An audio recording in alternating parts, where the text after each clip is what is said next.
आखिर क्यों गए थे पांडव लंका और कैसे पांचों पांडव कुंभकर्ण की खोपड़ी में डूबने लगे? किसने बचाया पांडवों को डूबने से? क्या था आखिर खोपड़ी का रहस्य? ये सारे सवालों का जवाब आपको इसी वीडियो में मिलने वाला है। बस वीडियो में लास्ट तक बने रहें। दोस्तों, यह कथा द्वापर युग के अंतिम चरण की है, जब महाभारत का युद्ध होने वाला था, जिसके चलते कौरव और पांडव अपनी अपनी सेना एकत्रित करने में लगे थे। कौरव और पांडव दोनों पक्ष को सेनाओं की आवश्यकता थी, इसलिए दोनों पक्ष अपने सगे संबंधियों या जानकारों को युद्ध के लिए आमंत्रण भेज रहे थे। एक दिन पांडव अपनी माता कुंती के पास गए और चिंतित होते हुए कहा कि माता, ये युद्ध हम कैसे जीतेंगे, क्योंकि कौरवों के पास सेना की तादाद बहुत ज़्यादा है। तभी माता कुंती पांडवों को सेना के लिए दक्षिण दिशा में जाने की बात कहती है, जहाँ पर लंका मौजूद थी। पांचों पांडव माता कुंती से आज्ञा लेकर लंका के लिए निकल गए। रास्ते में उन्होंने भगवान शिव के दर्शन किए। लंका तक जाने का इकलौता मार्ग था राम सेतु, जो कि उस समय टूटा हुआ था। इसलिए लंका जाने के लिए उस क्षेत्र के लोग राम सेतु की मरम्मत किया करते थे। उसी सेतु के माध्यम से पांडव लंका पहुँचे। तब उन्होंने वहां पहुंचकर माता मंदोदरी से भेंट की। माता मंदोदरी से मिलते ही पांडवों ने माता मंदोदरी को प्रणाम किया और कहा कि आर्यवत में अधर्म फैल चुका है, जिसके चलते हमें अपने सगे संबंधियों के साथ एक विशाल युद्ध में कूदना पड़ रहा है, जो धर्म और अधर्म की डोर को समेटे हुए हैं।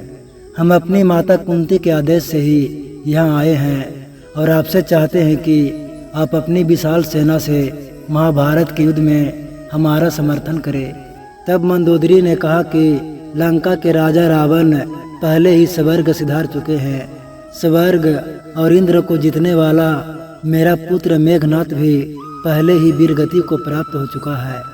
वहीं मेरे देवर विभीषण पहले ही खुद को भगवान को समर्पित कर चुके हैं। इसलिए हम आपकी ज़्यादा सहायता नहीं कर सकते हैं, लेकिन हाँ, लंका के कुछ सैनिक आपको जरूर दे सकते हैं। लंका की सेना का साथ सुनकर युधिष्ठिर को खुशी हुई। रात होने की वजह से पांडवों ने लंका में ही निवास किया। सुबह मंदोदरी ने पांचों पांडवों को स्नान के लिए भेजा। पांचों पांडव स्नान के लिए सरोवर की तलाश में निकल पड़े। तभी उन्हें एक सरोवर दिखा, लेकिन आपको बता दे कि वो सरोवर नहीं बल्कि कुंभकर्ण की खोपड़ी थी। जैसे ही पांचों पांडव स्नान के लिए खोपड़ी में उतरे तो पांचों उस सरोवर में डूबने लगे। उन्हें कुछ समझ नहीं आ रहा था कि आखिरकार उनके साथ ऐसा क्यों हो रहा है। तभी वहाँ मौजूद एक ग्वाले ने पांडवों को खोपड़ी में डूबते देखा और यह बात जाकर माता मंदोदरी को बताई। मंदोदरी पांडवों की मदद के लिए सरोवर पहुंची। माता मंदोदरी ने खोपड़ी को उल्टा किया और पांडवों को डूबने से बचाया। पांडवों ने माता मंदोदरी से पूछा कि आपने सरोवर को कैसे उल्टा? तभी माता मंदोदरी बताती है कि यह सरोवर नहीं बल्कि मेरे देवर कुंभकर्ण की खोपड़ी है। यह सब सुनते ही पांचों पांडव एक पल के लिए हैरान रह गए। इसी के साथ माता मंदोदरी ने पांडवों को रावण की कथा भी सुनाई कि कैसे वह धर्म के मार्ग पर चलते हुए भगवान श्री राम के हाथों मारे गए।